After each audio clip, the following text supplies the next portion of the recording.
I'm Teresa Carraggio, and this is Third Paradigm.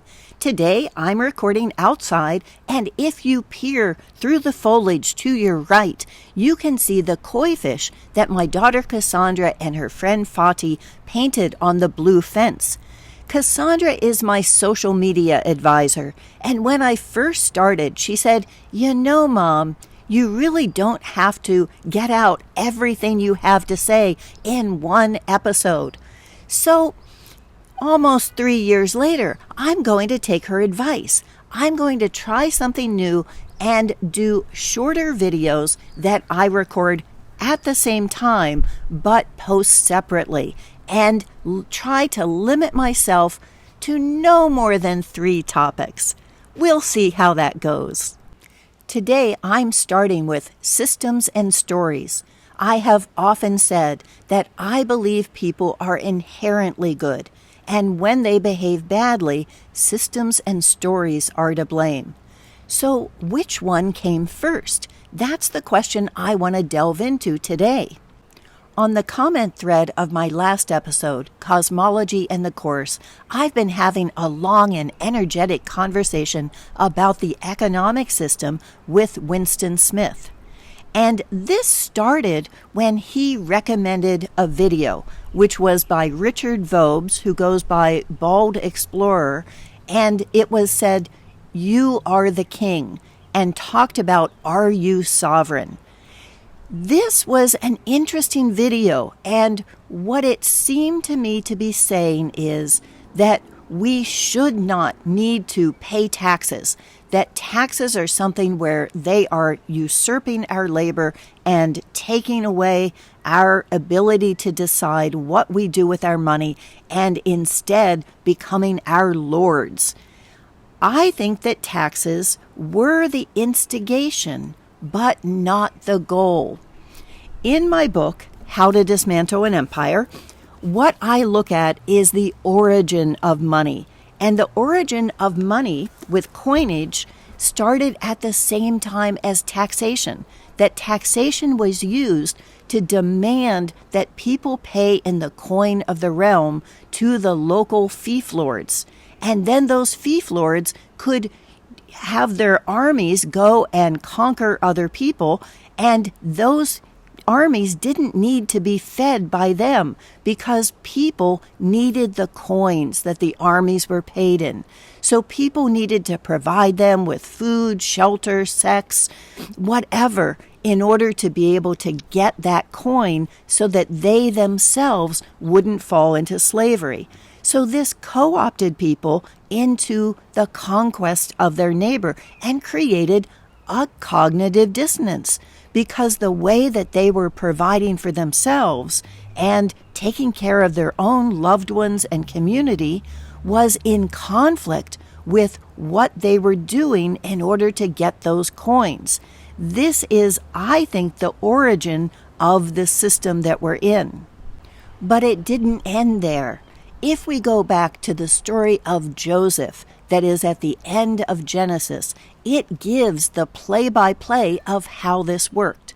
Joseph goes in, interprets this dream of the pharaohs to mean that he needs to go with a military attachment and collect the taxes, collect a portion of the grain that then he was holding in reserve, but really stealing the seed grain. And that meant that when there was a famine, perhaps created by that, they had to sell their livestock, their land, and their children, and their labor. Everything became slaves. They became part of this feudal system. So in the end, the taxation is almost the chump change. What the real issue is that we are paying to the Lord or the Archon for the ability to live on the land and use it with our labor. So that's really where the crux of it is now, and how they are controlling us. So why is it that we rail against taxation when the government at least is pretending to be doing something good with that, but we don't object to the mortgage, where the bankers aren't even pretending. They're just making this money up out of thin air, and in exchange, we're giving them 30 years of our labor with 2 wage earners these days. So why is it that we put up with that? Why do we feel like, oh, that's all right, we can't change that, but let's deal with the tax issue? I think this goes back to the stories that some people are better than others, that we are buying into this idea that we will be servants to the rich in exchange for what is invisible to us, which is that we have slaves working for us, because that's how the original system worked, that people were servants and paying taxes for that to this military, but in exchange, that money was worth more of someone else's labor because they had been enslaved. So we don't look at that second part. We say, no, we're sovereign, we shouldn't have to pay taxes, but we still believe that we should get the benefit of more of someone else's labor. Richard Vobes, with his 204,000 subscribers, not that I'm comparing, illustrates this nicely because he is a well-dressed English gentleman. He wears a cravat. He talks about how he was a business consultant and that if you're going to be a king, you should dress like it. Maybe you don't need the cravat, but you should dress in a way that reflects your status as a king and being sovereign. So as he's railing against paying taxes, he mentions that having a system of money is a good thing, that when someone does something for you, like let's say your chimney needs to be swept, and so the chimney sweep says, well, I could use some money, and so I'll go and sweep your chimney, and you will give them some money, and therefore, all done, you're even. That is not how it works. That money itself is a belief system that he has, that Mr. Cravat Guy is thinking, oh, well, this is money that I've earned because I was a consultant for businesses. And so with this money, I'm going to give this chimney sweep an equal amount of my labor represented by this money. But we know that's not true. My big turning point in coming to an awakened frame of mind was reading the book after 9/11, The Culture of Make-Believe by Derek Jensen. And what his point is overall is that it's not the obvious violence that is the worst thing. It is the systemic violence. It is how our civilization is a thin veneer under the violence that enables it. And one of his examples was a chimney sweep.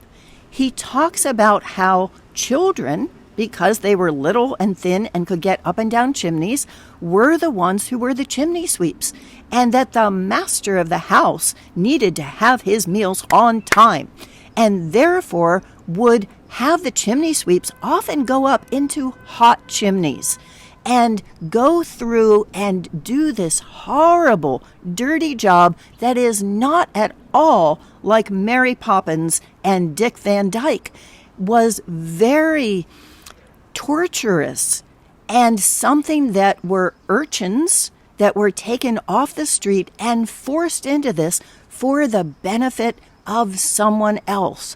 So really, we're talking about a form of slavery by impoverishment, and that this master of the house was not giving that chimney sweep a bit of his own labor. His labor was working for the rich, was working to make the rich richer, because that's what every corporate job does. You are making the rich richer, and they're the ones who have the venture capital from the banks and the bank owners who have siphoned it out of our mortgages. So that system is just trading from one hand to the other, creating the money with the debt of mortgages here, and then putting it over here in the corporate venture capitalists, and then we end up earning it back by making them richer. How does the biblical story trick us into this? In the Bible, people are divided between being heirs, given the right to rule over everyone else, and those who are cursed to be slaves. In my system, what I do is expand the idea of heirs so that there is a legacy. There are built structures, there are homes and land, then infrastructure that already exist. We are all, who are members of that community, equal heirs to that. And so I take the mortgage as a reflection of that and then distribute that equally, the collective mortgages, in advance to all people who are part of the Commonwealth in ways that force them to then do something productive, to then help take care of that community. And so they are acting in the capacity of family and in turn getting the reward. Winston's final question was, how would your system deal with people who have needs, like a family who have 3 disabled children? How would they be able to support them when they can't really be reciprocal? And does that mean that they'd be put in a position of having to get rid of useless eaters? My response was, why do you think that you care about disabled children, but other people don't? Because I think that that is the seminal story that has twisted us and turned us vulnerable to their manipulations to centralize things. We think that we're good people. Of course we wouldn't allow disabled children to be abandoned. But other people aren't like us. They need to be forced to support those children. This is the good versus evil. I am better morally than other people, and therefore I need to be in charge of systems like this. Other people like me who are caring need to be in charge because other people are bad and uncaring and heartless and selfish. And that, I think, is the story that we need to change. To stay true to my resolution that less is more, here is a video on need, greed, and the 3P on David Harvey, which is an early one explaining why need-based economic systems are a trap. And this is a playlist on reclaiming local sovereignty. Thank you for watching.